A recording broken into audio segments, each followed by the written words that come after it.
that? Here we go. Oh, okay. Oh, you have a fourth. I thought it was only a 3-pack. No. Well, I'll give it to someone. Well, you all will just have to share. Yeah, like that's how I say put it on a shoulder. And so in between. put it on the bill of your cap, and face it towards where Zoe. So it's usually just what you guys. Zoe, okay, great. We are. But we've been having some special guests lately. Mm-hmm. Oh, he had an owner of Far North Distillery. Absolutely. Yeah. I'm the owner, but I asked him if I could do this. Okay, everybody, we are we are live. We are live. We are live. I think we're live on all the. Yep, platforms. you are live on every platform right now. Nice. Well, isn't that wonderful? It is Whiskey Wednesday once again, folks. On this March 26th, 2025, I have to start out the show just by wishing my late father, the one who kind of stepped in these around the store, and reopened Chat's Liquors back in 1978.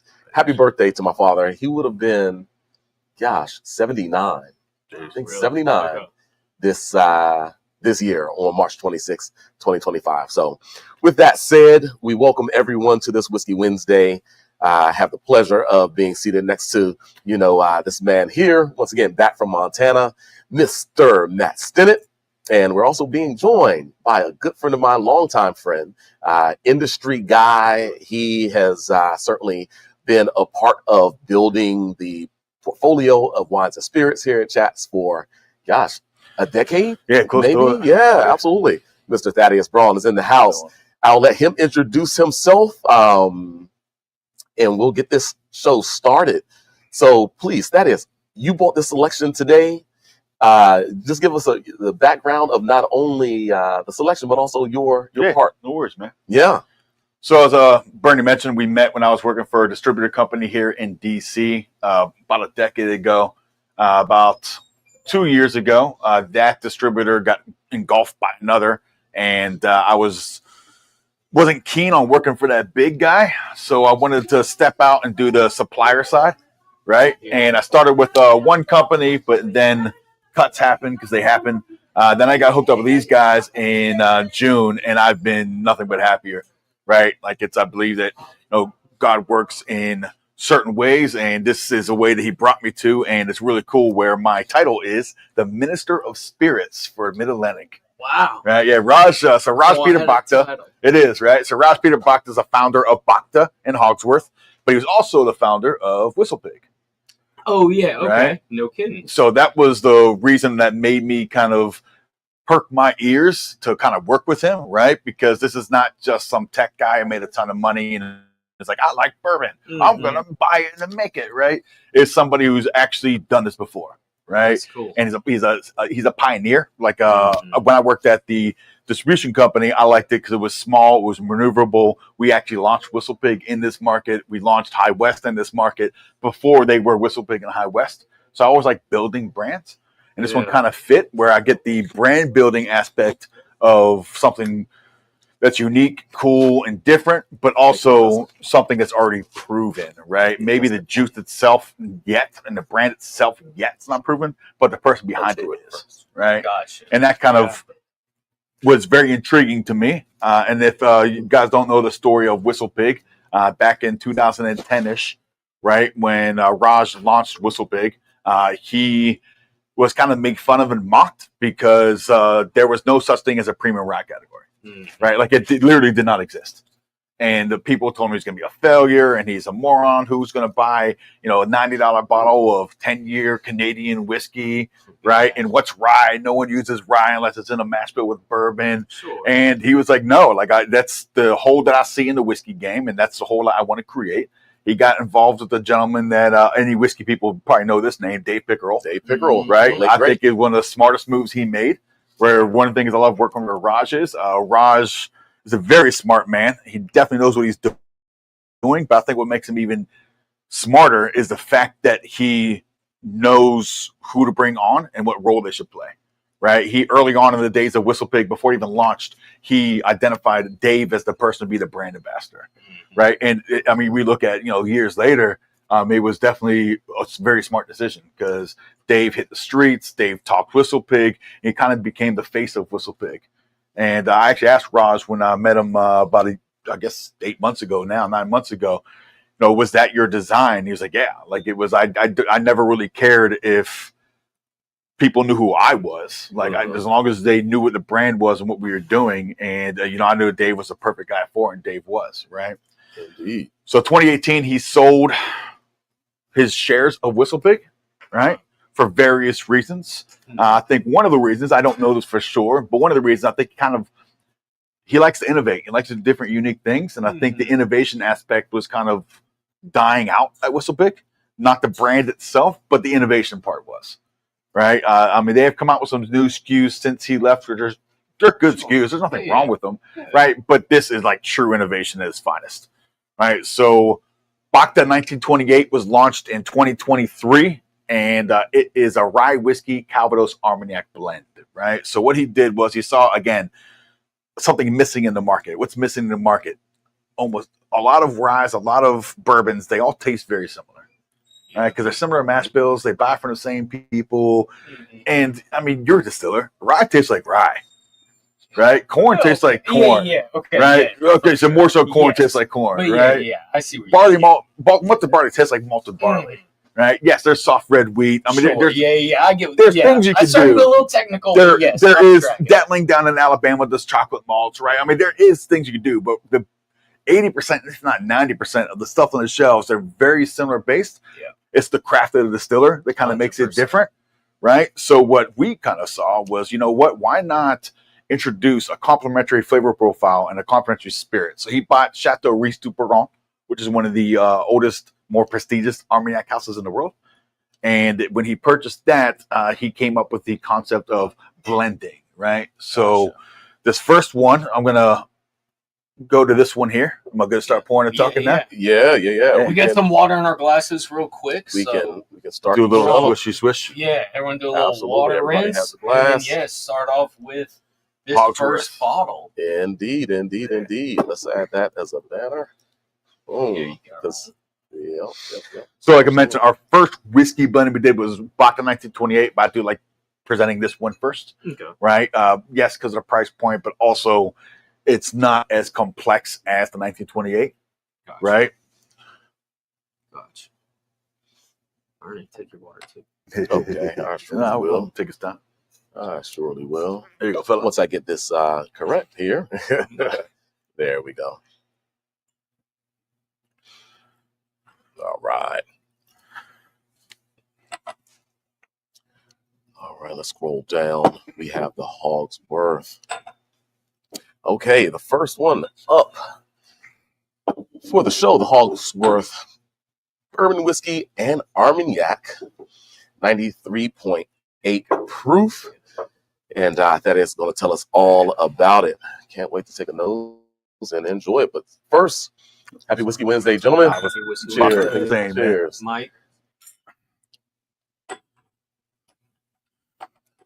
Wow. So what? Okay, so Hogsworth. Yeah. What are we drinking right now? Well, about to drink. What's in our glass? So this is going on the concept of blending, right? Mm-hmm. So we take complementary flavor profiles. It's not a blended whiskey in the sense where the category of single malts in America or anything that is like different in America that's not the standard rye mash bill, corn mash bill, the percentages at least, that'd be called an American whiskey, right? This is not an American whiskey. Technically, it's a DSS, which is a distilled specialty spirit, right? Yeah. But thankfully, TTB and all those other corporations don't require Bernie to make a DSS section, right? Because everyone's just going to overlook it, right? But it belongs in the bourbon section, and because it is a bourbon, right? Mm-hmm. So it's 60% bourbon, and it's two different contract distillers that we use, but they're not the norm contract distillers, right? Sure. So this is the tagline on this is it's the antidote for bourbon boredom, right? Raj looked at the price point, which is at the MSRP of $50, right? And he looks at it and he's like, you know what? There's some really good whiskeys, bourbon specifically, but they all are very similar, right? Sure. Where we could pull 20 whiskeys in that $50 price point, and Mike might like one more than me. I know that was A horrible alliteration. Bernie might like one more than me. You might like one, but we're all going to agree they all have a lot of similarities. Sure. Right? There's nothing like this because this is unique on itself, and that starts with the bourbon part that we have, which is 2 5-year-old bourbons. One from Panther out of Minnesota, and the other one out of Tennessee Distilling Company in Tennessee. Right, so 2 different unique contract distillers, and then we blend it with 3 different vintage Armagnacs. This one in particular has the 2011, 2013, and the 1982. So you're looking at up to 42-year-old Armagnac in this. That Armagnac by itself, if you wanted a bottle of it retail, $400 a bottle. Sure. Yeah. 100%. Right. This is 50 MSRP. So there's 5% of it in there. So that already is the cost. Right.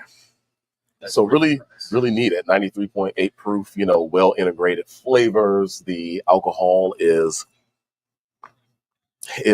not noticeable. Very dialed back. I think it lifts kind of a peach apricot like aromatics. Just a hint of kind of maybe fresh white raisin or something like that. Raisin. Yeah. Very bright and really lively nose on it. Yeah. Mm-hmm. Those dried fruits are coming from the Armagnac, right? The apricot, that rusticity. That's why I kind of like this. I mean, I made a joke with Bernie. I like the joke. I'm going to keep it. I'm going to say it live, right? This is the mullet.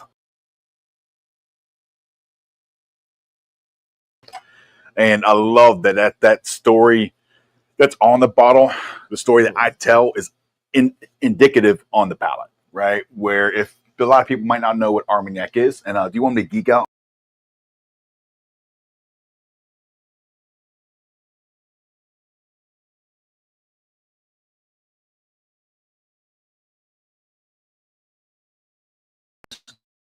Andy. So think cognac, but much higher quality for a lot of different reasons. One of the main reasons is when the 2 regions start coming into prominence. One was located on the Bordeaux River, cognac, and the other one is landlocked. So in the 1300s, when the Brits would come in and want to buy distillate, right, whether it be brandy for fortification or brandy just to drink, are they going to take that 50-mile trek and horse and wagon to Armagnac? No, they're not. They're going to go to the most accessible place, which is cognac. And fast forward to decades, centuries later, that's still kind of the focus of cognac. Cognac wants to make the best quality they can for the youngest that they can. Armagnac is still like, hey, we're just going to showcase what we are, right? Mm-hmm. So technically an Armagnac or even any great brandy, you shouldn't really drink it until it's at least 10 years old, right? It's not going to kill you if you do, but it's going to show better at 10. And they actually recommend between 14, it's a huge gap, 14 and 41 years. Right at 14, it starts getting to its mature peak. At 28, they're like, this is where it's at. 41, it's still spectacular, right? Some of them get a little bit tired after 41, but not a lot of them, right? At least, definitely not ours, only because ours were made to last that long, right? And this is before we got involved. That's what I love with this, where you're picking up your traditional, corn, caramel, even a little bit of chocolate tones, vanilla, which are bourbon qualifiers, right? But then you get that beautiful fruit in the back end, that herbaceousness. And if any of you guys getting like that leather tobacco, right? I get on the palate. Not on the nose. Not too much. Just muted on the nose. On the palate, you can definitely get on the finish, like that black licorice. And it's not very tannic, though. No. Typically, I associate when I get that leathery tobacco characteristic, it normally finishes with a lot of tannins. But this one doesn't finish that way. So it's kind of a nice. And so that's what I like about this one so far, is kind of like everything you said, Thaddeus. It's so reminiscent of a bourbon, but it's also different enough. Yes. So where you can tell drinking it, there's something different about it. But it's bourbon enough to where any bourbon drinker that would walk in here who enjoys multiple bourbons, as long as you're not one of those people who only drinks one and swears by only one, as long as you have an open mind, you would enjoy this product. Well, unless that one's Hogsworth. Like, I'm okay with that. Okay, yeah. Sure. Well, I don't know. No, I'm not. I don't, man. Right? Like, it's me myself. Like, work for BHAKTA. I love working for this company. However, I mean, I buy a bottle of whiskey at a certain place. If I see a bottle, like I bought a bottle of single barrel Peerless at a place up in Hagerstown, because it's a single barrel Peerless, and they had a good price on it. So I'm like, yeah, man, I'm gonna buy it. I bought Detling over at a place in Gambros, right? Because I don't see Detling that often. When I get a chance to see Detling, I want to buy Detling, right? Because I'm a whiskey lover, right? Like I love whiskey. I mean, yes, this brand is near and dear to my heart. It's when Bernie know me for a while, where I'm not going to be, I don't just talk this up because I work for them and they sign my checks.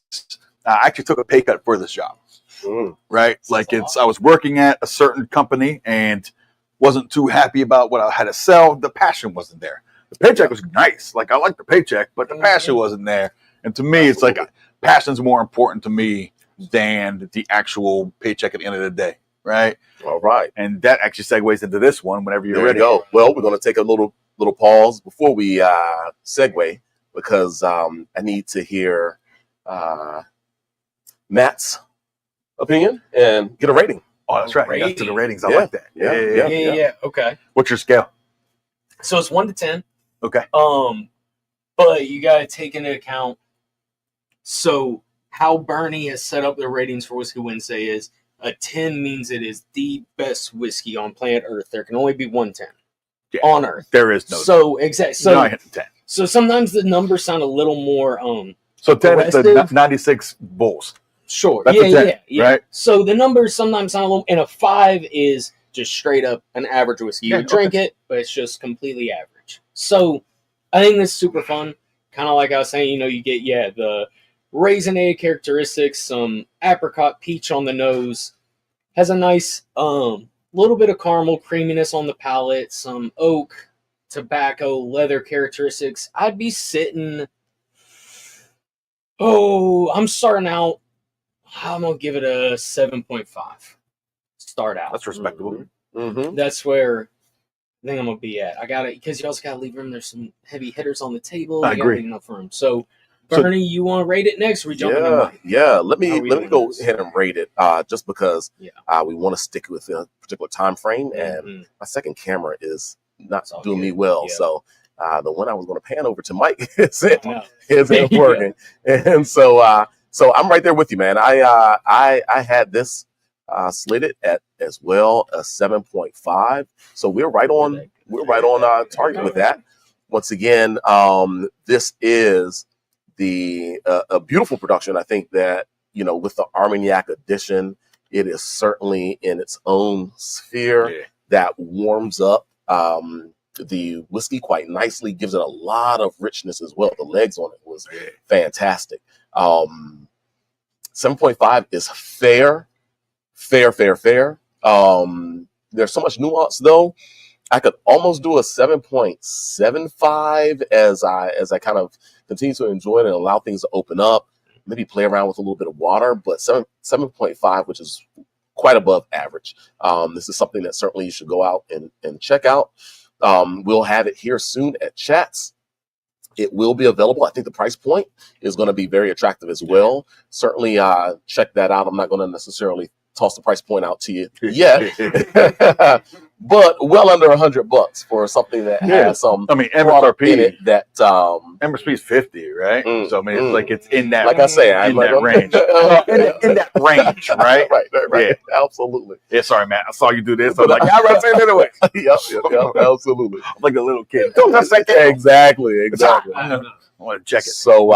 So check out this whiskey, even at whiskey, not only here at Whiskey Wednesday and taking our ratings for granted, but come on this Friday, which is, what is this? It's going to be the 29th. 29th. No. 28th. The 28th, right? You're right. From 5 to 8 here at Chats, we'll have this whiskey in-house and you can taste it for yourself. Good stuff, man. We're going to water rinse and we will move along. Gosh, I like that. That's yeah. good. Super fun. Bourbon, whiskey, and come by Armagnac on Fridays. You never know. There will probably be special discounts for Friday only. You never know. If Bernie's feeling nice, there might be special pricing Friday only. Come by for the tasting. Indeed. You get to see Thaddeus again. That's right. So yeah, as we enjoy our water rinse, we're just gonna go ahead and show the next production up. This is. Oh, what is it gonna be? Let's see. No. Which one are we doing next? Do I have this? 1928. The 1928, right? We start pouring now. Yeah. Mm-hmm. Let's get it. So Here it is. what are we pouring up right now, Thaddeus? So this is our flagship from BHAKTA, right? This is BHAKTA 1928. This is the product that made me say, you know what? I will take a pay cut for this job. Like, this is the product. Everything else is great, right? But this is the one that I feel the closest connection to, just because this is the one that made me be like, you know what? I want to sell this. Called the closer. Right? It is the closer, right? This is it's one of the most complex whiskeys I've ever had, period, especially considering the price point, right? Where I thought this was going to be much more than what it actually is. Yeah. Mike alluded to our first product that we ever came up with, and that is, it's a higher price point, right? It was called BHAKTA 50. So if any of you watching this, you're like, oh, I've seen this before. You may have seen BHAKTA 50. So BHAKTA 50 was released in 2020, but we couldn't do, we bought a lot of whiskey, but we couldn't produce any whiskey until 2023 when the NDA with Whistle Pig was up, right? So this took 2.5 years to kind of conceptualize and figure out, right? And then that's what we use that time frame for. And so first one was called BHAKTA 50, and BHAKTA 50 is an Armagnac blend. So the oldest was 150 years old, and the youngest was 50 years old. And they had variations of vintage Armagnacs in between, and they were all finished in Islay casks, right? There were only 38 barrels made. That's it. A lot of them are sold out, right? Like, you can't even get them. I think, and like in this area, I don't have any more to sell, right? So Bernie was like, hey, Thaddeus, I want one of those you want. I'm like, I can't sell it to you. We might do a re-release of it, but it's going to be substantially more expensive, right? Because it's older and we've done a little bit more different things to it. And the availability of it is much limited. This one is the flagship that was released in 2023, in September of 2023. And it's a rye whiskey Calvados Armagnac blend, right? Super neat. Super neat. First time that I've seen, and we've all seen something like this, where you are blending these spirits. Yeah. And of course, you know, you guys, the history of the ownership, your owner there, he's always kind of been a little cutting edge and doing things his own way and different. And so this one is certainly a unique product. Yeah. Sure. I mean, when I first heard it, right, when he presented, he said, this is our flagship, right? This is the one that you're going to be tested to sell. And I tasted it and I liked it, but I didn't quite know what to think about it at first, right? Because I've never had anything like it before. Yeah. And then, you know, Spirits Brain is saying, why would you finish a rye in Calvados and Armagnac barrels? That makes no sense. And then, because it'll turn out like this. Thaddeus being Thaddeus. well, it's not finished, right? So Thaddeus being Thaddeus, I verbalized that, and Rob's like corrected me. He's like, it's not finished in. It's actually a blend of, right? Right. So this is 60% 6-year-old 2018 rye, right? Coming from MGP. And even that mash bill is very unique to MGP. Matt and I were talking earlier about the uniqueness of the mash bill variations that MGP has. If anyone knows MGP, they're out of Lawrenceburg, Indiana. They make some of the best whiskeys, period, right? And one of the things that they're best known for is our 95.5 rye, right? Yeah. This is not that. This is 51 rye, 44 bourbon, and then the variation, I'm not doing math in my head, I think 4%, right? There you go, barley malt. The reason why we did that is because we wanted it to be a marriage of the Calvados, which is an apple brandy, right? The ones we use is between 10 and 31 years old. Right, it's XO Calvados, and that's 30% of this composition, and that brings that beautiful apple sweetness that you're getting off the nose. Like, you get that 100%. I kind of see that as the vehicle, the driver of this car, right? With the rye has that nice spiciness, but it's like apple pie, right? Like, where it's just beautiful. And then the Armagnac is 10%. And there's 5 different vintage Armagnacs. The coolest thing about this is the oldest Armagnac in here is nearly 100 years old. It is from 1928. Right, I have tasted this blend without the 1928, and it's just it's a smaller percentage, but it's completely different, right? Like it brings the balance of that sweetness down a little bit from the Calvados because it brings a lot of rancio and a lot of earth. I don't know if you ever taste like older Armagnac. A lot of them have that huge earth tones and that leather tobacco. It's called rancio. Yeah. Right. Yeah. And that 1928 carries a lot of that. And that kind of brings this whole ship together. And outside of that, the Armagnac's more bringing that viscosity and that richness, which is what I really love about this. And it's 100 proof. Doesn't taste 100 proof, which is dangerous, right? But it's 100 proof. Absolutely. Very refined. Once again, kind of like the bourbon, probably even deeper warmth for this one. Oh, yeah. Gosh, the apple tone, certainly from the Calvados, you get the apple brandy, that Calvados flavor note. You really get on the palate, especially first sip for me. The Armagnac, I think aromatically is so warm. The spices of the rye still show up quite nicely. Some caramel covered apple, like you get the flavor on a stick. Yeah, that's where I'm at on the palate. On the nose, it's like just the sweet, fresh. You're just cutting the apple on a cutting board at home and eating a couple slices of snack in the afternoon. But then on the palate, you get this kind of rich caramel characteristic coming through. And that spice undertone. Yeah, some right. you get a little, that's what I love about like it, right? Rice like spice, and it leans into a little baking spice where I can go apple pie too, kind of with it. I mean, this is a rye where a lot of people that say they don't like rye, they don't like it because it's aggressive and punchy, and that's why I like rye, right? Yeah. And I like this, right? It has enough of that punchiness that I'm satiated and I enjoy it thoroughly, but it's an undertone. So if you're more of that bourbon fan where you like that sweet richness, then you'll still like this because the spice is more or less muted. Sure. Right? But still very present. Mm-hmm. Yeah. You mentioned rancio characteristics. I'm also really seeing how the French oak, the Louvain cask, that type of cask pairs and blends with an American rye whiskey. It does. There's this very much structured profile, especially in the finish. It's light tannins, this drying profile at the finish that's really neat. That reminds me more so of French brandy, Armagnac, Calvados, maybe even some cognacs or what have you. Definitely. So that's the complexity. It's really nice. It restrains some of the kind of bigger American-like flavors, right? And creates a balance there that's really neat. Yeah. To me, I think there's elegance, depth, and again, complexity. I've never had anything this complex that's under $100, right? Like the first thing so Raj asked me what I thought of this and price point wise. And again, I've been in the game for a while, restaurants to distribution to the supplier side, and I think I have a very educated guess on what something should or should not be price wise, right? And my guess was between 100 and 120. Hearing what's in it, seeing the bottle, tasting it. And at that time, I told him, I was like, Raj, like I love this. I want to work for you, but if this is your flagship, it's worth 100, but 100's tough, man. I mean, that's just hard to have someone to go out and sell. Then he told me the MSRP, which I'm not going to say here. I learned my lesson, right? But it's under 100, right? And that's where I was like, man, I'm in, right? Like at that price point, I'm all the way in. All right, great. Well, I'm going to start it off myself. I think this is a super interesting product. I guess we could call it a rye whiskey because that's, I think, where the association is. It's American production as well, but with the addition of Armagnac and Calvados, this really does put it into a unique sphere. I like it quite a bit. I think there's some refinement there that's neat. Gosh,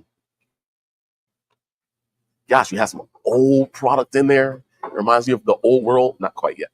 Not quite yet. Yep. Jumping the gun. Absolutely. But I'm gonna go 7.75 on this one. Once again, these are unique products. There's some refinement there. It's one of those things where if you're a purist of a bourbon drinker or a purist rye drinker, this does kind of bring you outside those boundaries and those restraints a bit. And so, you kind of have to warm up to it and kind of figure out, okay, well, it's neat.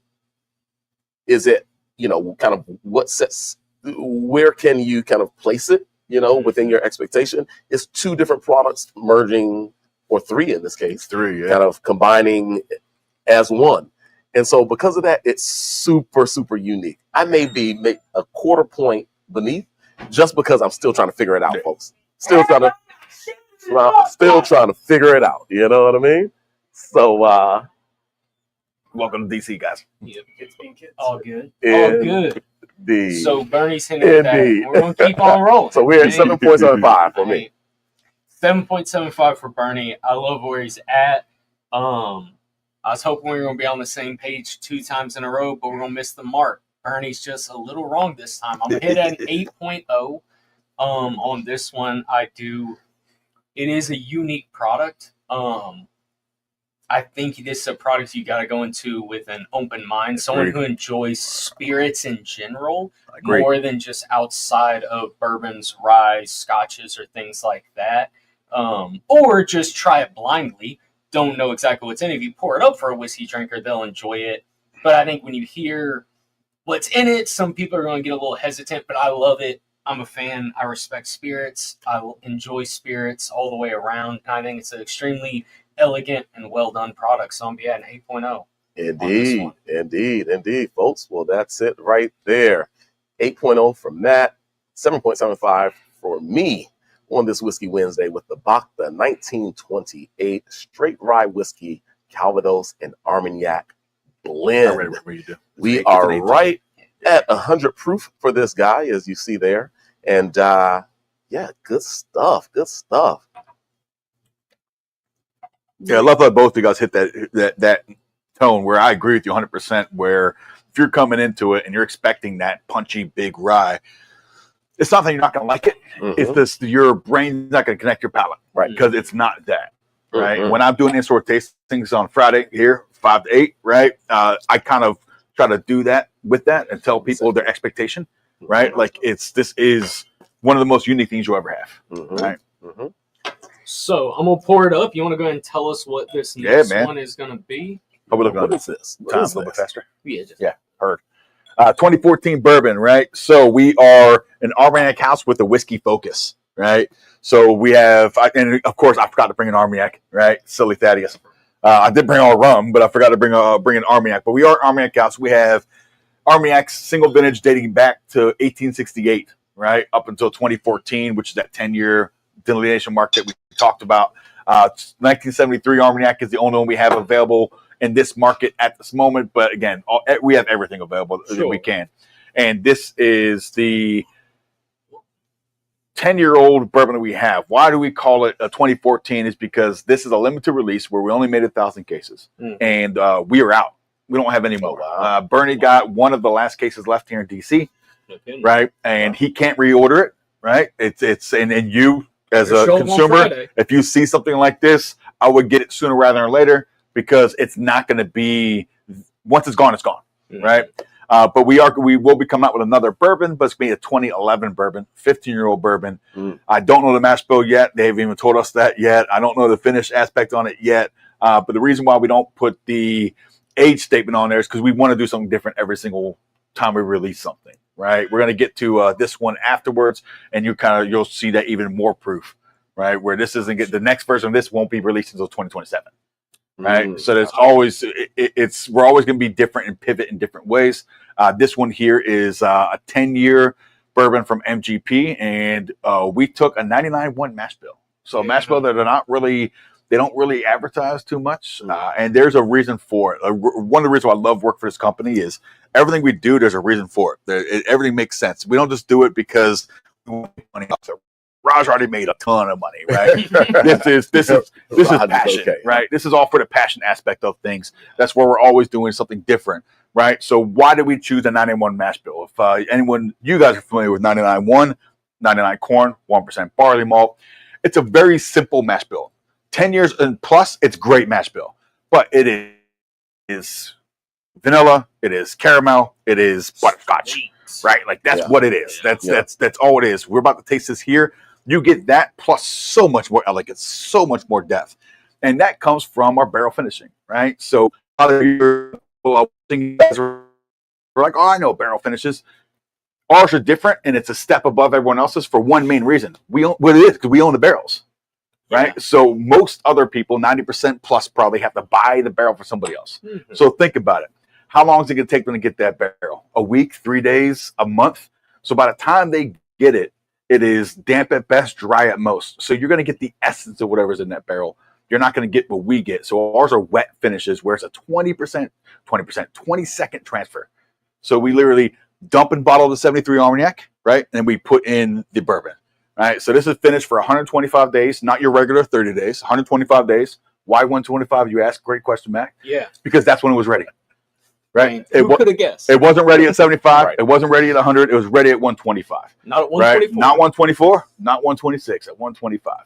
And it's rested in 50-year-old 1973 Armagnac barrels. No one's doing that either because they can't afford to. Yeah. We can because we own the barrels, right? Yep. And with that 5 to 10% that's in there, you actually get the chemical reaction and you actually get the intermingling of the juice. So this isn't the essence of the barrel. The barrel actually affects what you're tasting. Mm-hmm. So that's why you get dried fruits. That's why you get rancio. That's why you get earth tones out of this. That is not indicative of the 99.1 mash bill. Yeah. Mm-hmm. But you get it in this. Proof point, real quick on this. What do you think? Well, I'm looking at a screen. Oh, so you see I'm it. assuming it's right. I wouldn't guess it, but I Yeah. want to clarify. I don't know Mhm. if these are always at that proof or if it's batches vary. Or... So we everything we do, we don't dilute with water, yeah, right? But we're using Calvados in this, which is lower ABV. for sure. We're using Armagnac in Diluting this with the other products with the that are being product, blended right? into it. And then the proof on this actual juice in here is starts off at 121, Mm-hmm. right? The bourbon itself. Right. But by the time we put it in the finish, and that just shows you how much juice is still in that barrel that Yeah. we do, right? That is at, I think it's 45% for the Armagnac that's in there. So it brings it down to 105. Yeah, I would definitely say this drink says a 90 proof product. Yeah. I just, I wouldn't guess. for agree. educational purposes, Right. make sure it's at the 105. A lot of our products do, right? Like we're going to get to our last one, and I kind of want Bernie not to put the proof on there until we talk about it, just because it's just amazing, We'll right? see. Where Bernie already cheated. He already knows what the proof on that one is, but that one doesn't taste like the proof at all. Not at all. Which again, I am a proof head, man, right? Like I rarely drink anything that's under 90 proof, right? My wheelhouse is that 105 to 115, right? Yeah, absolutely. Well, the sweet corn really does display itself quite nicely, and just brings you into this whiskey with a good energy, right? And that's tasty. Probably the most complex form I've ever seen of a 99% corn Yeah, mash bill for sure. product. I was about to say, For sure. You know, that is, you don't expect to see. The reason you don't see that mash bill much is because you don't typically gain much complexity out of it. Right. And so it leans into giving you if you have the skill, the knowledge, and the talent, and the accessibility to give it a finish like this, you can really capitalize on that, do some super fun, interesting things that you're not seeing on the market. And I think this is exactly that. Indeed, and it's the Armagnac, the complexity of the Armagnac and the very old Armagnac cask that really brings so much more to this 99-1, corn to malted barley ratio mash bill. So super neat in that, some of the spices, some of the smokiness of the Armagnac, some of the complexity of almost reduced characteristics, of course, but some of the savory note of that Armagnac really does come through nicely. Beautiful viscosity. Yeah. From that, again, probably from that Armagnac mostly. Yeah. But also if you are talking a 10-year-old aged whiskey, It's it gonna probably happen has some anyways. decent, Yes, agreed. decent viscosity, but that Armagnac definitely adds another layer of kind of oiliness that coats your palate. Yeah, we're talking about non-chill filtration as well. Yeah, so that obviously certainly does keep character and quality up. Mm-hmm. So yeah, there's a freshness factor as well. Once again, kind of the sweet note of the corn, maybe the simplicity of the mash bill is just super attractive. Yeah. And it's like delivering a 105. It's you second guess that for sure. Got a little bit of red, like berry, almost like some raspberry off it, maybe a little strawberry in there. And that's coming from the Armagnac. 100%. So Bernie actually had the opportunity, because I didn't forget it when I tasted with Bernie. I had the 73 Armagnac with me, and we tasted it right after we tasted this. And you could actually taste the elements of that 73 Armagnac in solely by itself in this, right? It's like the proof is kind of in the pudding on it. 100%. Absolutely. All right. Well, I don't know. This one does it for me, folks. Does it for This you? one does it for me. I like this one. I'm going 8.25 on this one. 8.25. Goodness gracious. I might even go 8. That's a unique mash bill. I'm going 8.5 on this one. I really like this. I was hoping we were going to get it again. I'm at 8.25. You're at I'm at 8.25. 8.25. Okay. I'm a little higher than you on this one. Yeah, Okay. yeah. Absolutely. Well, gosh, super tasty stuff, folks. Super, super tasty. The ability for this Armagnac cask to add so much more depth to this 99% corn, 1% malted barley mash bill for the BHAKTA 2014 Armagnac cask finish bourbon whiskey. Oh gosh, delivering a 105.4 proof point. Matt gives it 8.25. I give it an 8.5. It's delicious. Let me flash it up there on the screen really quickly for you folks. That's it right there. It's 2014. We have got notification that Chats has the last 6 bottles available in Washington, D.C., correct? It's not the last 6, but we were one of the last ones to order it. It's sprinkled throughout, kind of, but We're not going really. to stick with what I said. I mean, I agree, right? I'm with you. We got the rest of it. In this area, in the 3-mile radius, this is it. So, yep. No one else has it. Absolutely. Come taste it on Friday, March 28th, from 5 to 8, folks. That's our rating. Come on. We're water rinsing. Water rinsing and moving on. Make sure you stay hydrated, folks. Indeed. What are we moving on to? So this is my personal favorite product that we make, but I'm in the minority when it comes to flavor profile, right? So this is like Lagavulin 16 and Oban 14 had a baby. Yeah. Okay. Right. That's. I got the tropical fruit notes. So like to me, when I first tasted this, I'm like, oh my goodness, I've never had a single malt outside of Campbelltown or Isla that is reminiscent to Campbelltown or Isla. Right? Like I've had some American single malts, they're good. I've had some Indian single malts, they're fine. Yeah. Right? I've had some Japanese ones, they're Highland style and they're good. But none of them remind me of Scotch, right? Until I had this. And I'm like, oh my goodness, I've been chasing this profile for so long where it's this beautiful tropical fruit notes with the charcoal smoke that you expect from a peated whiskey with that beautiful iodine back end, right? So this is from a very small distillery called Ocean King, right? This is only 1,000 cases were produced. This is a 2012 vintage, but it's 10 years, 4 months. Tastes like it's 15 because it is aged and rested in Goa. Goa is in India, and it's super hot there, right? So you're getting 2 things from the hot climate. One thing, which is a positive, it ages rapidly, or at least faster than what it usually would in a colder climate. Yeah. The bad thing you're getting is you're getting a ton of angel share. So that means you're actually losing your juice in the barrel, right? So your money is literally floating in the air, right, as you're doing it. Yeah. So we found these guys. They only sell in a little bit in UK and mainly in India. And the only thing they sell in those regions are their non-age statement 3 to 5 year blend. Okay. They have because we bought it all. They had a plethora of 10-year plus barrels, but they never bottled for one main reason. It's the reason that I mentioned. It was they were afraid with the variation of the each release that they would lose their customer base because it's 10 years.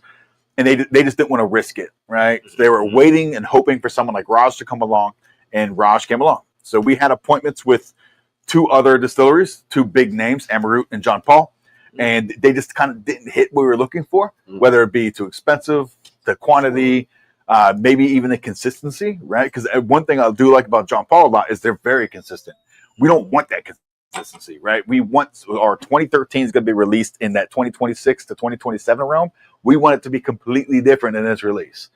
Right? One of the reasons why I love this is because they actually buy the peat moss, right? They don't smoke the grains, right? Yeah. They don't do the cheating aspect of it.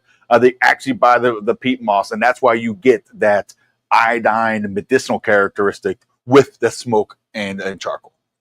It's 131 rested in 2 separate Armagnac barrels for 131 days. Okay. Right? Same thing, flavor profile. It was first rested in a 1976 barrel, which is very rancio. Yeah. and it was too much. So then we rested it for an additional amount of time in the 82 barrel Armagnac, which is very fruity, and we want to kind of take away that super earthy characteristic because the juice itself was already earthy, right? And that's why we did it for 2 separate barrels for 131 days. Wow. All right. I mean, yeah, right off the bat, you're hit with the immediate smoky characteristic, but once you work through that, you get to this, or at least me personally, get into a little toasted marshmallow.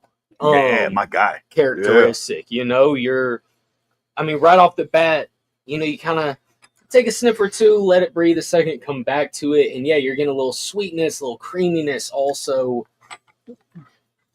Obviously, getting some nice, again, this one I lean back to a little tobacco also, similarly like we were starting out with. Definitely. Yeah. Definitely some tobacco note. I love it because The it's smoke is there, but it's not overwhelming. It's not overwhelming, but certainly it does play as a beautiful accent of flavor. So don't think that, you know, it's going to be overwhelming like, you know, a Lafroy or something, right? Yeah. Yep. That's what I like how we were. Jinxies. I will say, I think the smoke is more prevalent on the nose than the palate. You haven't taken a sip yet, so maybe you can confirm. But I think that's nice. But also at the same time, you know, you might be a little scared at first going off the nose. But once you actually go take a sip, it's not as overwhelming as you might expect it to be or anything like that. It really is well balanced on the palate. The smoke plays nicely in it, but not overpowering in any way, which I think a lot of people have that issue with some peated scotches. Yes. Such as maybe a Lafroy. I don't. I love Lafroy. Yeah. I love Exactly. Talisker. I'm not saying everyone, but I think it's common. I'm like 5% of whiskey drinkers.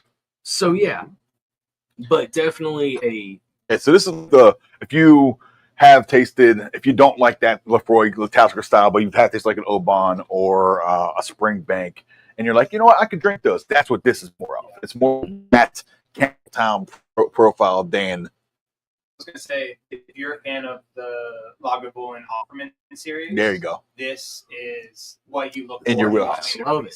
Yeah, I love it. That is, and I recently, being bourbon first, got really into Islay Scotches. Really love Lagavulin and Ardbeg with their really interesting. Welcome to the releases. team, sir. Yes, this is if you're beginning that transition, this is the bottle. It's fantastic. Mm-hmm. Love it. That was Faceless Mike. Yeah. Right. Faceless Mike.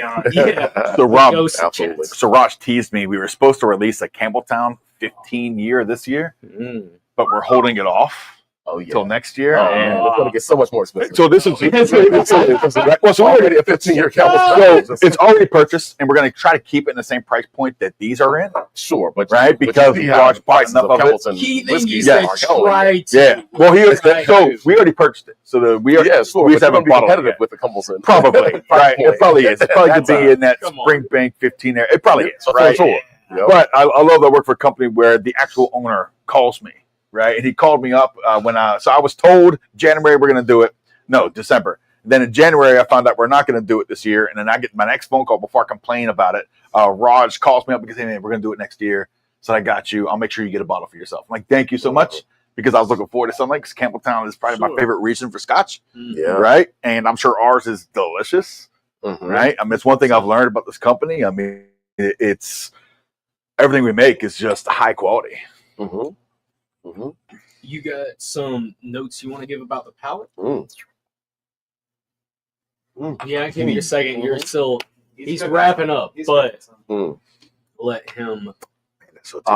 As Matt mentioned before, the smokiness doesn't come across as intensely.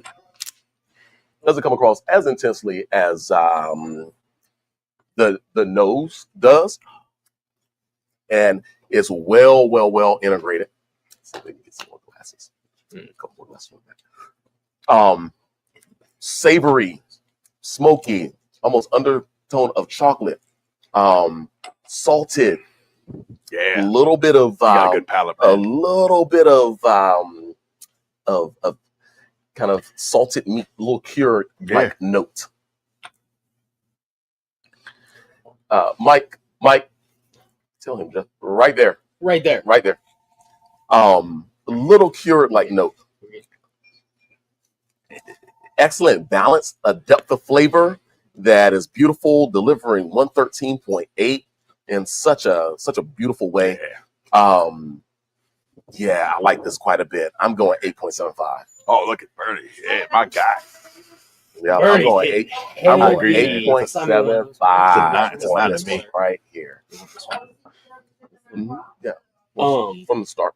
Oh, from the start. Whichever. Okay. Whichever. Good. Yeah. You can. Tell You me. can. Okay. I love it. I think this is super fun bottle. I hate say I'm being an 8.5, but I'd stretch it to an 8.75, but I'm being 8.5. Just I think it's beautiful. I think it's great. I love it. Definitely would love to have a bottle sitting on my bar at home. Indeed. And so yeah, I think it's a great bottle. Definitely kill it. 8.5, but I'd stretch it to an 8.75 maybe if I have another glass for the night. So yeah, just super interesting stuff. I've never had an Armagnac finished single malt None of that. until Yeah. right now, Yeah. right? It's rare to see any type of French brandy finishing on a single malt. I'm going back in my Rolodex of I've never had one. Tried, and I don't port, I don't know. sherry, Cognac, right? Rum. right? Exactly, a Rolodex, old school. Cognac finish single malt. I don't know. I don't think so. So it's totally unique, totally delicious in my opinion, and that was the BHAKTA 2012 Armagnac Cask Finish Indian Single Malt Whiskey, 113.8 proof. Matt gave it an 8.5. I've given it an 8.75, folks. Super limited and super delicious. If we can Doesn't knock taste out it the at all. last whiskey or last product in 8 minutes. Oh, yeah. Indeed. I can do that. 8 minutes. What's the name of this one? So this is BHAKTA 1990 rum, right? All right, so the cool story behind this one I thought it is was Whiskey Wednesday. show it But you all. were I'm wrong. with you, right? So the reason why I showcase this one is because this is the first product that we ever did under the BHAKTA label, right? Mhm. So we're going to go backwards to 2018, right? And then 2018, that's when Raj sold Whistle Pig, and he was looking for what his next venture is going to be.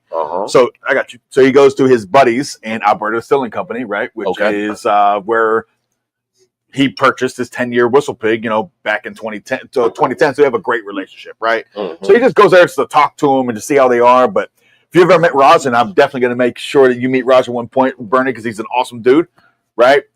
He has zero boundaries. So he just walks through the distillery, and he just sees these 2 barrels tucked away, right? And one is a 1990 pot still Appleton Estate Jamaican rum. Appleton. Yep. Okay. And the other one's a 1985 Clarendon Money Musk, which is essentially plantation, or we know now as Plantaray, right? Calm still.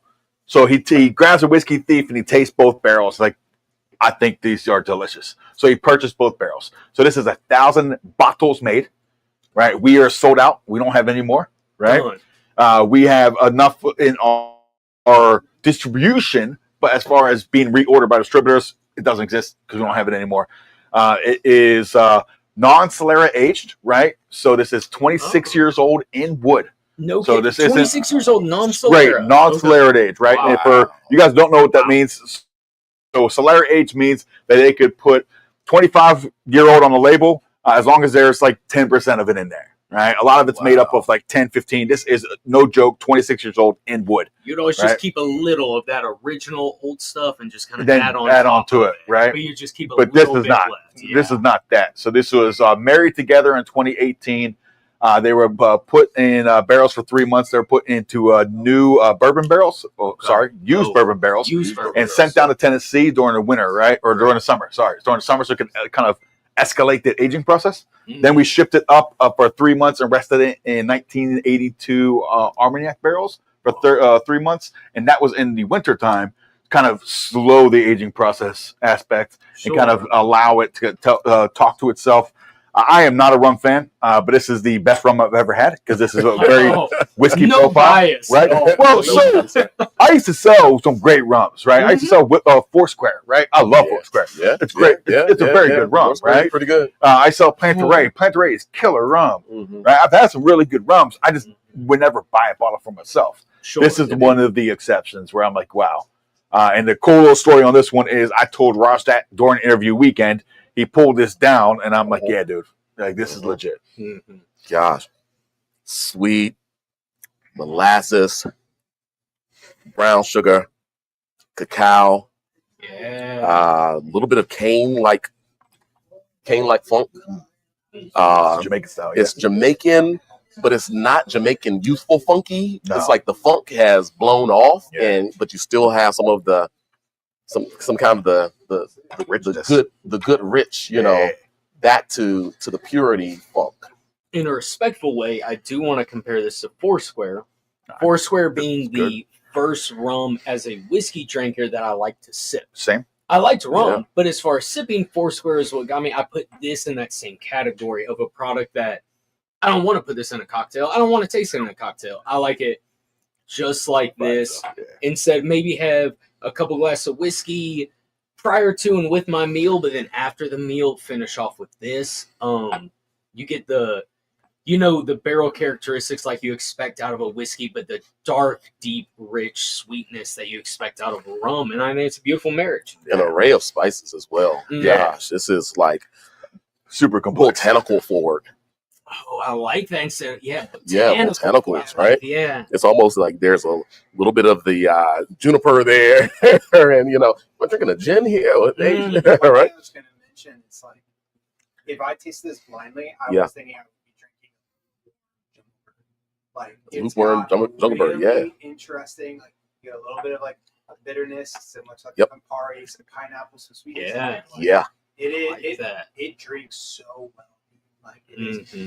Yeah. 124 proof. The aromatics. No. And the aromatics is fantastic. Yeah. Yep, absolutely.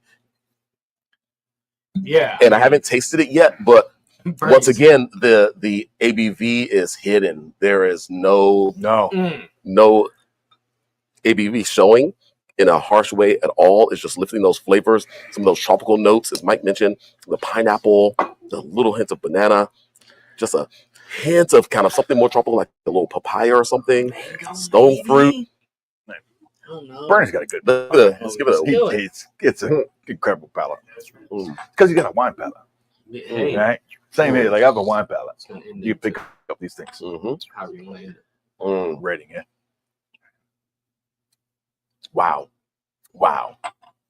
that's good. Wow, so voluptuous, so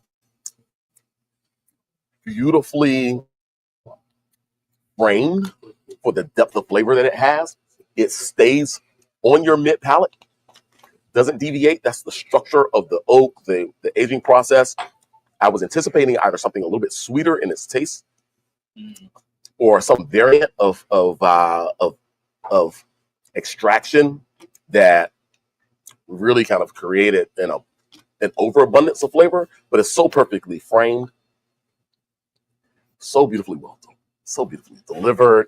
Flavor-wise, it's rum, but there's something that is kind of in an aged spirit realm that separates itself from kind of what many people will just associate as simple rum.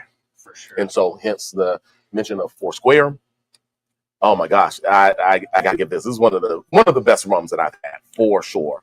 I'm probably going. Am I jumping the gun here, Matt? Is it your turn? No. Is it your turn to go first? It's yours. Okay, it's yours. cool. I'm giving it a 9.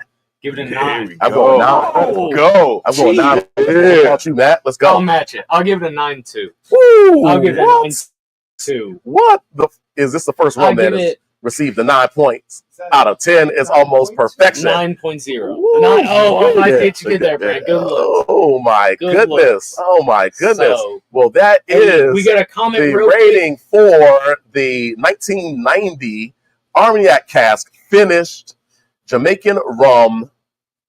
It is 124 proof points. Matt gives it a 9. I give it a 9. It's beautiful. My eyes are so bad. Oh, what were you going to say, Matt? Let's show that off. Shout out to Whiskier saying that rum is hands down insane 9.5 from Whiskier Drew Beard himself. I agree with him. Mr. Drew Beard. Shout out Whiskier. Shout out Drink Hacker. 9.5.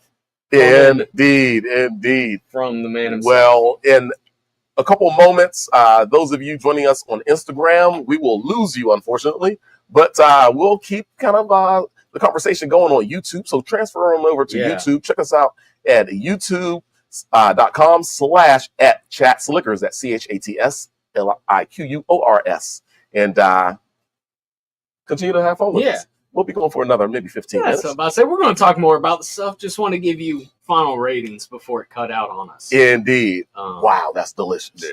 Hey, that is. Yeah, I it's agree. Killer. How about the thunder, brother? Killer. I appreciate it. Oh, no, resume. Absolutely. That's so good. That's so good. So, I mean, the work is done. The enjoyment just starts and continues now. Yeah. Let me see. We have my buddy Brent in the house. Come on, dude. I am freaking tastic. Wait, 1 second. Clip that on a jacket or hold it or something between the two of y'all. There you go. For a certain. So we got Brent in the house and Brent, your friend. Cash. My friend Cash. Friend. Hey, Cash, what's up? Pleasure having you at Chats. Come on, it's a beautiful, beautiful moment right now. I hope you're enjoying the BHAKTA. Well, we're a little late to the party. It's okay. Started, but I have to say, it's a good intro so far. It's been a good intro thus far. Cash looks like he's ready for the next drink. Yeah. Cash is always ready. I'm ready when you are, man. Hey, Cash, we're waiting on you. So you have the bourbon Armagnac blend first, and then the rye whiskey Calvados Armagnac blend second. What do you think? So, Exactly. I'm going to steal his words. Butterscotch notes were delicious. On the first or second? On the second. Second, Yeah. Good stuff. So this is our 10-year-old bourbon, rested in Armagnac So barrels. Brent and Cash are catching up with us. They've gone through the Hogsworth and the 1928. Now they're on 2014, correct? We got to come back behind you guys and keep you honest. I know. We call them the cleanup crew. Do you want to taste something that? So I had this little thing here, right? Yeah. Hey, I will. So I'm feeling like Pre-pause. I'll taste anything Right. in front of me. So I feel like this isn't even available. Bernie, unfortunately, Bernie can't even order if he wanted to. This is already sold out. But we're tasting all this, right? And all I'm thinking about is I really want to taste our 2013 rye. So this is available in our gift packs. Look at that. Right? Show all the gift packs. Which is different than most gift packs, which is awesome. Where most gift packs, no knock on them, but they are the core 4 products, right? That's usually what they are. This is not core 4 products. You got 2 products in here. We taste that rum, right? Limited release. We have the 50-year-old Armagnac. We have the 2013 11-year-old rye, and then we have our previously released 10-year-old bourbon. It's the 2013 version of the 2014, right? Yeah. And it's sold out. And so this one here we're about to pop is also sold out. I'm just tasting all this killer juice. I'm like, you know what? I really want this profile right now, man. And what better place to do it than at Chats Liquors? Agreed. Here, so again, just to reiterate, everyone, some of these products, not all of them, but a BHAKTA lineup, we will be tasting here at Chats Liquors. That's 503 8th Street, Southeast, Washington, D.C., 20003. Come by this Friday. It's going to be March 28th. Come by from 5 to 8 o'clock. Hang out with Thaddeus, me, Bernie, and try some of these products. Every single one. So I'll bring them all. Okay. Right. Hey. Right. And if you mention this, you get to taste that rum. If you don't mention this, you don't get to taste that rum. There you go. Right. There you go. Yeah. So if you mention it, you get to taste it. It's not going to be on the table. It's not. It's not on the table. Give me in the bag. You know. If you've seen the video, you stayed this long, you get stayed to the end. Come by Friday, 5 to 8. Tell that you watch the video, you want to taste that rum. Which is the highest rated rum that he ever had? Yeah, in your cup. No, yeah, it's rum. I ain't doing that. I'm using your Oh, damn. Yeah, you good. So this is our 11-year-old rye. Yeah. So it doesn't exist. You can find it in a few places, mainly in Maryland. right? Retailers, Sure. right? So And let me just the say gift that, packs. folks, these items that we're going to be tasting right now may not be available in the marketplace outside of these little packs here. Yes, agreed. You mentioned that? Yes, So sorry. I did. Okay, But you're good. Don't please just don't mention come, it again. Just I agree. Please Hey, don't come. I want that rum you guys have, or looking for that rye that you guys have. Like, nah, that one's only available. But in this Pure day, education and enjoyment. in this day and age of the internet, you know, there's obviously secondary. But I'm sure, like the Not that we support the reserve bars of the world, and what I'm trying to think of the other online retailer, but I'm sure if people wanted to find it, they could. So retail wise, if you really want to go search for this one, it is in places. I'm not gonna say the places, but it's in places in Maryland. Good choice. Right? The Evil Empire. It's not available in DC at all. No one really. People did pick it up. It's not. They don't have it anymore. Yeah. Right? But you can get it. Like Bernie's actually the only one I'm offering this to. This is one that I'm only selling mainly in Maryland. But Bernie's my guy. If Bernie wants one, he could have it. Right? Like I'm not gonna say no to Bernie. To tell you the truth, if Bernie really says, I mean, say no to Bernie. look, if I'm not going to, right? So if Bernie actually tells me he wants this, I'll figure it out and get it for him too. Right? Bernie's my guy. There we go. Ain't no mountain high enough. But this is an 11-year-old MGP, and it is the 95.5 mash bill, right? Because we have to. Like, if you're getting 10-year plus from MGP and it's rye, you got to do that 95.5. It's rested for 75 days and 1989 Calvados barrels. Yeah. And I think anyone in the market is well aware 95.5 rye from MGP. It's one of the best. A dime a dozen, though, to find it. But to find the double-digit age statement on this mash bill, good luck, is very uncommon, very rare, and comes at quite a pretty price point. Yeah, it does. As I can personally speak from connections I have, and maybe products coming soon, and that price point. Really want the product, that price point. I don't know if I'm pull the trigger on it. So this one I think is going to change your mind. I do, because it changed mine. So I thought the same thing. When I tasted this, I immediately was like, this is definitely top 5 rye I've ever had, and it's not number 5. I don't know where it ranks, but it's not number 5. It's 1 through 4. That's probably 1 through 3, really. 1 through 3. Oh, so you can say top 3. Yeah. There's nothing that says quality like selling something that's not for sale. Hey, man. Well, Absolutely. which should be Do you all clear. have it? No. No, They're we're still working their way up. They're on bourbon. Let them No. enjoy this real quick. Let them enjoy this. Hey. Yeah. No, he has not had this. No, Brent has not. Cash had We're this. still on number 3. Yeah. No, but you're going to join us on this 4. Yeah. Cash had 3. Brent hasn't had 3. Oh, that's what we're being told. Right. This- But they're going to No, count. I've had 3. We've had 6. You've had 3 too? Oh, that's All right. right. I thought you missed it. Good Mike, enough. you have this? Yeah. Okay. I'm just going to put it. Yeah. All right. Join us on that. Mike, lead us off, man. Mike, lead us off. Absolutely. On We're the gonna talk about nose. this. We're not going to rate. No, Just talk about it. educational, fun Yeah. enjoyment. That's all we're doing. Well, The we can, you nose, can. the nose is so sweet, and I think it's from those Calvados barrels. Like it's butterscotch, it's caramel apple. The palate on it is really nice because normally when you get to like a 95.5 rye, that pepper punch, but it sneaks underneath, but still has a little bit of that spice. So like it's not overwhelming. It's got a really nice blend to it. And you said it was 11 years old, right? 10-8, right? Yeah. But if you include the 75-day finish, it's closer to 11 years. The age really helps round it out. It Very approachable, like amazing on the palate.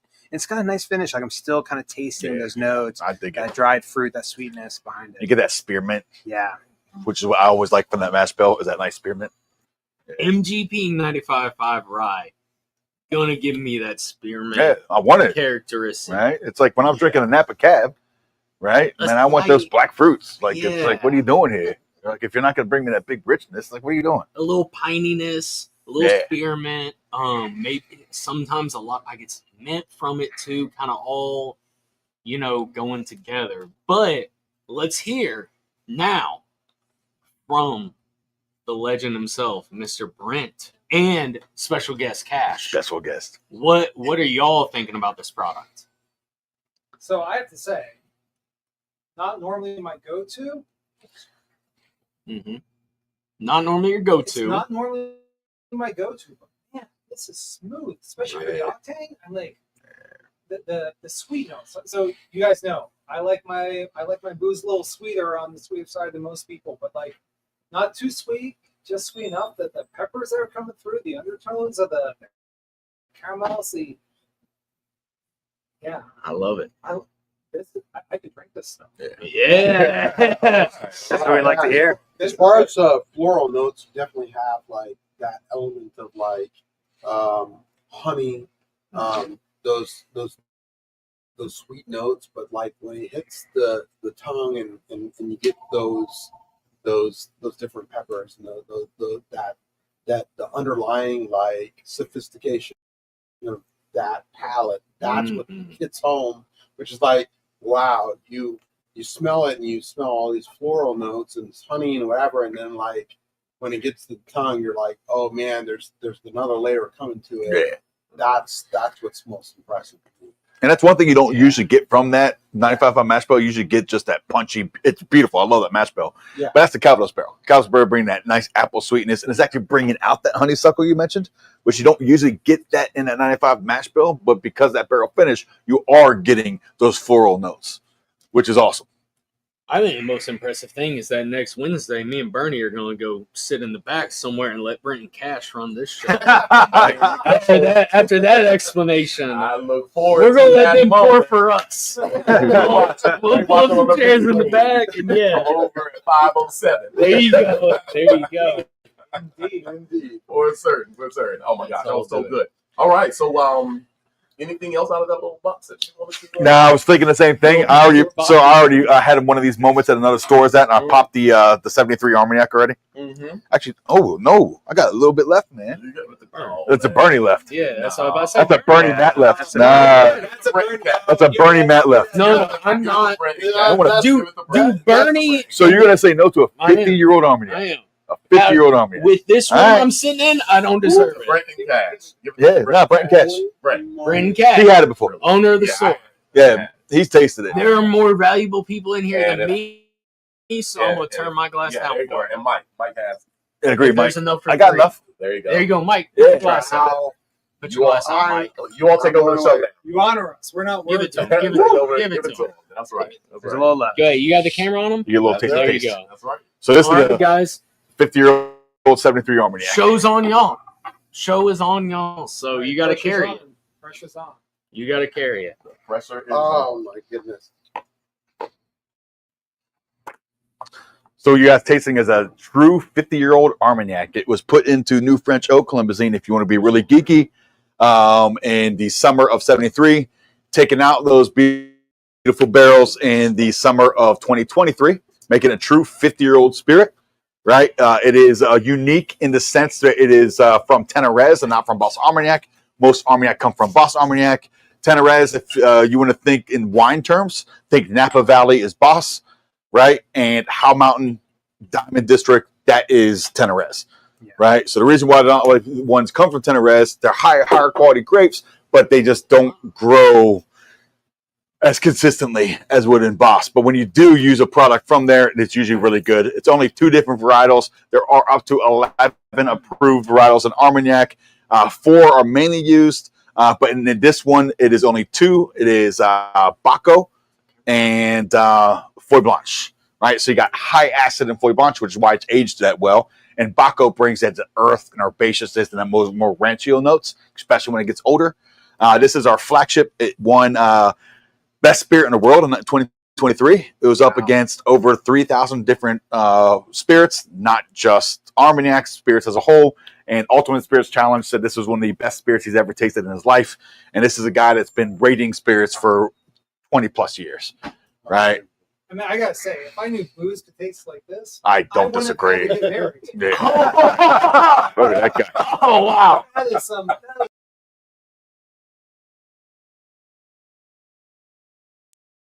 It's a show stuff. It is a show. You see why I was at a tasting and understand. I felt like tasting it because I forgot to bring to my bottle. Like, I'm going to pop this thing open now because I feel like drinking it right now. The one What are you drinking? that I noticed as a lay individual, which is like, hey, you know what? Like, I have never tasted something as sophisticated as this particular spirit, but like generally speaking, when you take a look at Armagnac and you're like, all right, I'm gonna take it to my nose. I'm gonna check out what its for what range is, whatever. There's usually this element of like, everybody's had this before, where it's like you take a spirit and you put it to your nose. There's like this burning sensation that you get. It's non-existent because it's like so it's well crafted. Yeah. I mean, it's like perfect in the sense like you can put your nose in there and you can like literally like. I mean, it's like literally smelling a flower. There's no burn. There's no. It's just tasty goodness. Yes, that's it. You just recognize it's like just beautiful goodness that's going to come out of this. And it's so rich on your palate, and it just sits there. Absolutely, yeah, it's tasty. And so it's refined, is what it. Oh yeah, I think. Yeah, what I'm saying, right? That's a good way to put it. I agree. Like you don't have that burn. You're just like, man, this is really refined. This is gonna go down really well, and like it's gonna have that bouquet, if you will. And, you know. When I first tasted the 73, I was aware of the points. I was aware of all of these accolades. I was aware it's the crown jewel of our portfolio. So I came in like, imagine watching the most hyped movie of all time, right? You're like, this movie is amazing. And then you go in there, right? Well, I'll put that. But then you go into that movie and it ends up being like a movie that is just not that good, right? This is Godfather 2. Right, where it is hyped up when I was a kid and I watched it. I'm like, this movie is amazing. Then I tasted this one. I'm like, yeah, this is Godfather 2. Top Gun Maverick was good, but Tony Scott, man. I'm a Tony Scott fan. I insult the spirit. With the, I mean, it's like if you want to stick in a Tony Scott realm, this is True Romance, right? Where perfect movie, there you go. perfect spirit. Yes. Mike, what do you think, man? The nose on it is so bright. It's citrusy. It's vanilla. It's got that like creme brulee to it, and the palate is you get that age with it. 50 years. It absolutely has that viscosity that still tastes like I'm still tasting it. It could probably go for longer. First sip. Yeah. Like, I've had my first sip like maybe 2 minutes ago, and I'm like still tasting it. It's rich. It's got a little bit of some oakiness from the age in the barrel, but like it's so well rounded. I get a little bit of citrus in it too. Oh, yeah. Like this is something I want after like a fantastic meal with dessert. I agree. Over a cigar on like a nice cool spring or fall night. Like this is something that you sip and you savor. Like I got maybe, you got to drop a fifth of an ounce left, and I don't want it to go. Like, but for anyone who stuck around this time, if you mentioned you listened to this conversation, I'll have the 73 with me on Friday, and you can be able to taste it. Now you got to mention it. It's gonna be hidden in the bag, right? I love doing those little tricks, man. To me, it's like so this is like the core of our portfolio, right? This one is our newest limited release that's going to be gone soon. So these are going to be ones that are featured at chats, right? But I'm not gonna have everything in my bag just because I just love spirits. We talked earlier where just because I work for this company, I still buy, mezcal, right? Like if I see something cool and unique, I'm doing it. Yeah, of course. So on Friday, we're going to be for purchase at the store is going to be the Hogsworth Batch 2. It is the Armagnac Bourbon Blend. This is what Bernie and Matt are drinking. I just finished my second round of BHAKTA 1928, which is the rye whiskey, Calvados Armagnac blend. And then the 10-year-old limited release, probably the last six bottles in the region, right? As well. And then I'll have some other goodies just because I am who I am. And I'm always going to bring nice goodies.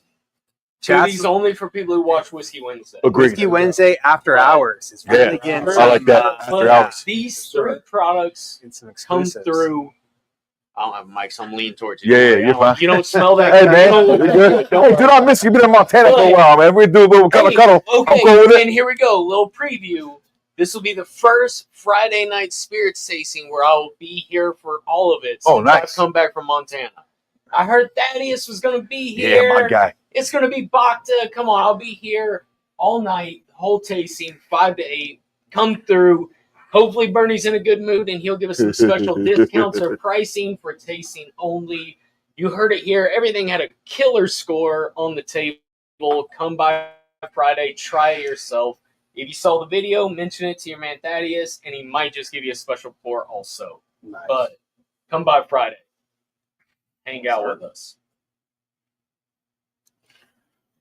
We'll be here doing what we do every Friday, drinking, hanging out, Talking. talking. Yapping away. We know Thaddeus loves to talk.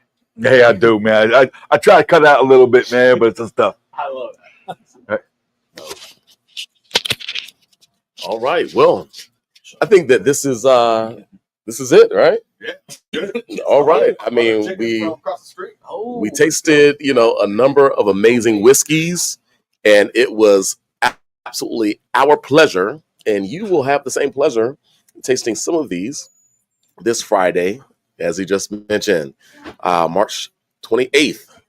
This is 2025, of course, for the folks who are in the replay a year from now showing up on March 28th. Absolutely. But come by and taste these. Meet Thaddeus. Just experience the uniqueness of these fantastic spirits. We're going to see you in 7 days. But once again, have to shout out to my father, who is celebrating a birthday from heaven right now on March 26th. I tell you, he would have been 79 today. So, of course, none of us would be sitting here at this table in this building if it wasn't for him. Come on, so nothing but love and respect and admiration. I appreciate that, man. I appreciate that. Happy birthday, Dad. Gosh, happy Whiskey Wednesday to all of you and to all of us here at Chas Liquors. We'll see you in 7 days. Cheers. Right. Cheers. Have a good night, everyone.